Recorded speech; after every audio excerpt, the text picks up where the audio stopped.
Hey, I'm Chance, and this is the second part of my SAR ADC project. Now, for those who watched the first video, we created the clock for this project using these two resistors and this capacitor. Now, in the second part of this project, we're creating the R2R ladder, the sample and hold, as well as the comparator. These are three separate circuits that each work together to convert the 7-bit binary values into analog, to hold the analog signal coming from currently a potentiometer, and the comparator, which compares the analog input with the input that has been converted into an analog input. Now, firstly, you can see that I have the potentiometer's output being hooked up to this voltmeter here.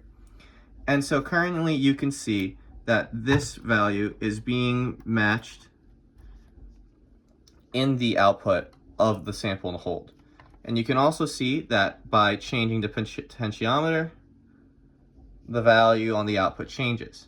Now, to hold it, I can press this button here, and you will notice that the sample and hold, even if I put the potentiometer all the way to what would normally be 5 volts, you can see that if I were to hold it, the output of the sample and hold will maintain the last value that was present during the sampling period, which I will get into later. And additionally, if I were to hook up this to here, you can see that the input of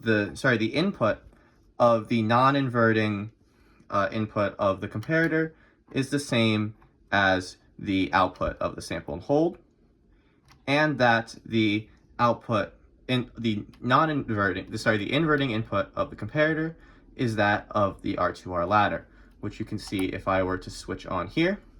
And you can see the LED turns on because the inverting input is greater than non-inverting input, which will cause this output to be a 0, allowing for this LED to turn on. Next, I will go over the individual circuits and how they work on their own.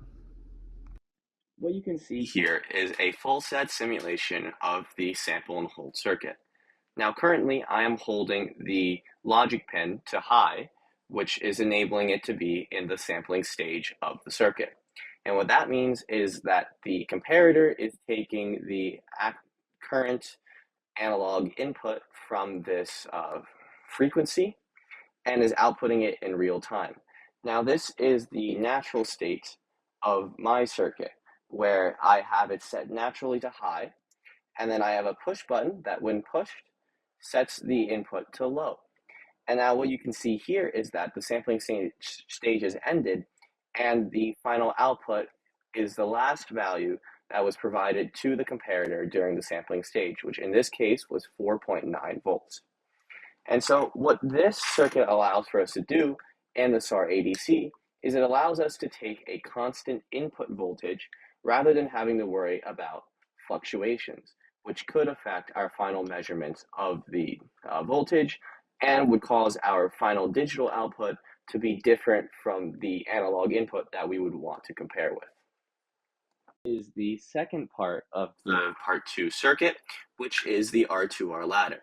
And so what this does is it takes a 7-bit digital value and converts it into an analog output. And it does this through the superposition principle and Thenoven's theorem, which states that you can simplify all of these resistors into a single resistor.